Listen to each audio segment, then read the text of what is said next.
اگلا سوال کراچی سے مہرین صاحبہ نے کیا ہے، وہ پوچھتی ہیں کوئی ایسی ترکیب بتا دیں کہ کسی بھی نیک عمل کو کرنے میں مداومت پیدا ہو جائے۔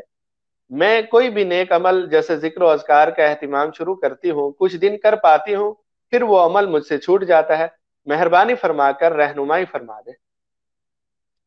اس میں دو باتیں ہیں، ایک تو یہ ہے کہ اللہ سے خوب مانگے کہ اللہ اس عمل کی مجھے پابندی کرنے کی توفیق عطا فرما دے۔ انسان کے لیے خود سے کوئی کام آسان نہیں ہوتا جب تک اللہ تعالیٰ اس کام کو آسان نہ فرمائے،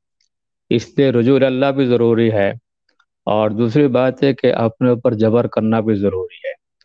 اور جبر کی صورت یہ ہے کہ دیکھیں کہ ہمارے حضرت ڈاکٹر عبداللہ صاحب رحمۃ اللہ علیہ، جو ہمارے بزرگوں کے شیوخ ہیں، حضرت تھانوی رحمۃ اللہ علیہ کے اعلیٰ درجے کے خلیفہ بھی ہیں، وہ فرماتے ہیں کہ دیکھیں سردی کے دنوں میں ظاہر بات ہے پانی بھی ٹھنڈا ہوتا ہے اور تہجد کی نماز بھی پڑھنی ہوتی ہے، تو ہم کیا کرتے ہیں، اٹھ تو جاتے ہیں لیکن پھر بھی نفس یہ چاہتا ہے کہ نہیں آرام کریں،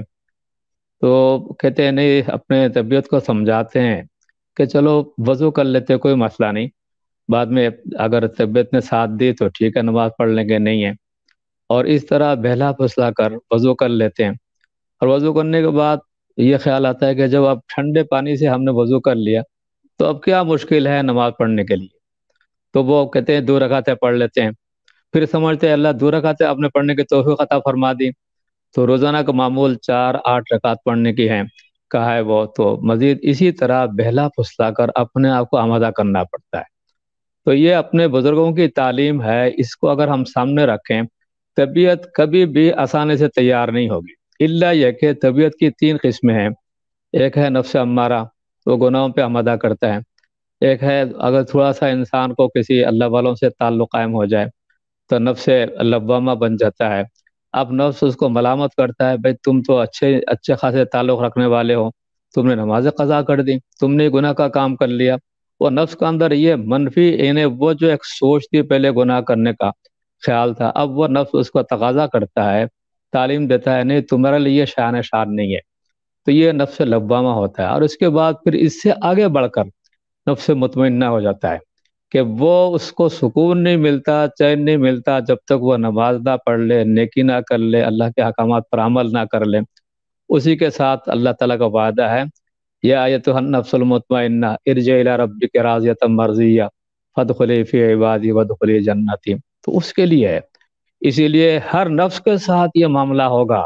کہ کچھ دنوں کے بعد پھر وہی شیطان آئے گا، نفس آئے گا، جی چھوڑ دو، یہ کرو وہ کرو۔ اس مقام پہ ہمیں ان بزرگوں کی تعلیمات کو سامنے رکھنا ہوگا، اپنے آپ کو سمجھانا ہوگا، چھوڑ دینے میں میرا ہی نقصان ہے، کرنے میں میرا ہی فائدہ ہے۔ تو آج کی زندگی میں اگر ان دونوں چیزوں کو سامنے رکھی جائیں تو انشاءاللہ یہ رفتہ رفتہ یہ عادت پختہ ہو جائے گی، اور پھر وہ رفتہ رفتہ نفس اور شیطان ساتھ نہیں آئیں گے، لیکن ہمیشہ ہر روز مقابلہ کرنا ہوگا۔ اس لیے کہ نبی کریم صلی اللہ علیہ وسلم فرماتے ہیں صرف میرا شیطان ہے، اللہ نے اس کو میرا تابع بنا دیا، ورنہ یہ شیطان حضرت ابراہیم کے بعد بھی پہنچا، حضرت اسماعیل کے بعد بھی پہنچا کہ آپ کو ذبح کیا جا رہا ہے، یہ ہے ایک خواب کی بنیاد پہ، فرماتے ہر نبی کے پیچھے یہ پہنچا، یہ صرف اور صرف نبی کریم صلی اللہ علیہ وسلم کی ذات گرامی ہے کہ یہاں اس کا داو نہیں چلا کہ وہاں کے مرید بن گیا۔ تو کہاں نبی کریم صلی اللہ علیہ وسلم، کہاں انبیاء کرام، اور کہاں ہماری حیثیت ہے۔ اس لیے ہمیشہ ہمیں رجوع اللہ کرنا چاہیے اور شیطان نفس کا مقابلہ کرنا چاہیے۔ اللہ تعالیٰ ہمیں توفیق عطا فرمائے، پھر انشاءاللہ یہ سارے کام آسان ہوں۔